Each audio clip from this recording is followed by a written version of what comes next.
ज्ञानरचनावादाचा अर्थ स्पष्ट करताना ज्ञानरचनावाद हा शब्द कुठून आला, तर हा शब्द हा कन्स्ट्रक्टिव्हिजम या शब्दाचे इंग्रजी शब्दाचे मराठीत रूपांतर आहे. कॉग्निटिव्ह म्हणजे ज्ञान किंवा बोध होय. कन्स्ट्रक्ट या लॅटिन शब्दापासून टू कन्स्ट्रक्ट हे क्रियापद बनले आहे. याचा अर्थ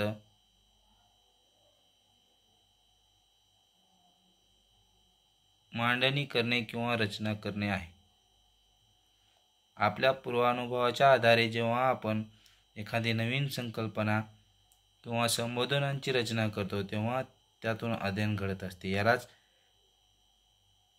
ज्ञानरचनावाद असे म्हणतात.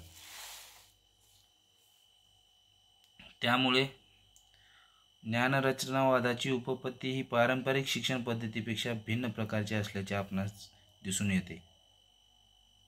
म्हणून आपण ज्ञानरचनावाद म्हणजेच ज्ञानाची रचना असेही म्हणतो. यामध्ये सॉक्रेटिस व त्यांचे शिष्य यामध्ये जी चर्चा आहे त्यामध्ये ज्ञानरचनावादाची बीजे दिसून आलेली आहे.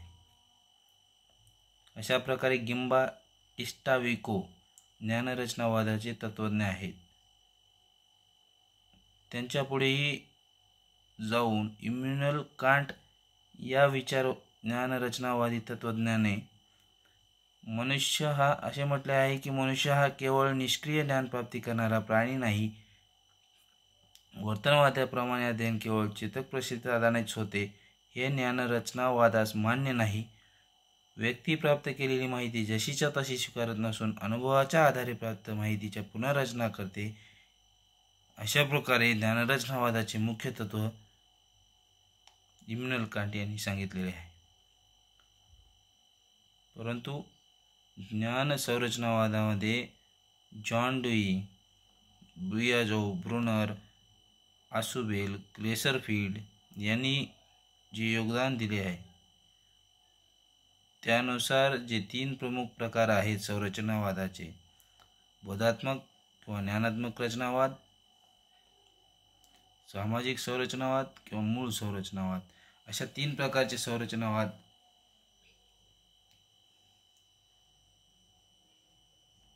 ज्ञानरचनावादाच्या अर्थामध्ये त्यांनी स्पष्ट केलेले आहे. बोधात्मक कॉग्निटिव्ह रचनावादामध्ये प्राप्त माहितीच्या पूर्वानुभवाच्या आधारे प्रक्रिया केली जाते. याविषयी ब्रुनर यांनी स्पष्ट विचार मांडले आहेत. सामाजिक सोशल रचनावादामध्ये सामाजिक, सांस्कृतिक व भाषिक आंतरक्रिया हे माहितीचे स्रोत आहेत.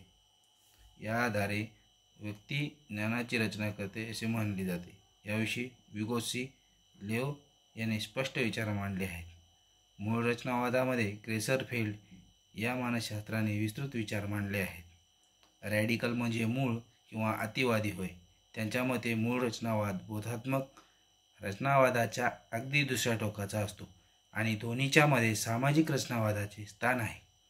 या तीनही रचनावादामध्ये अध्ययनाच्या प्रक्रियेबाबत मात्र एक वाक्यता दिसून येते.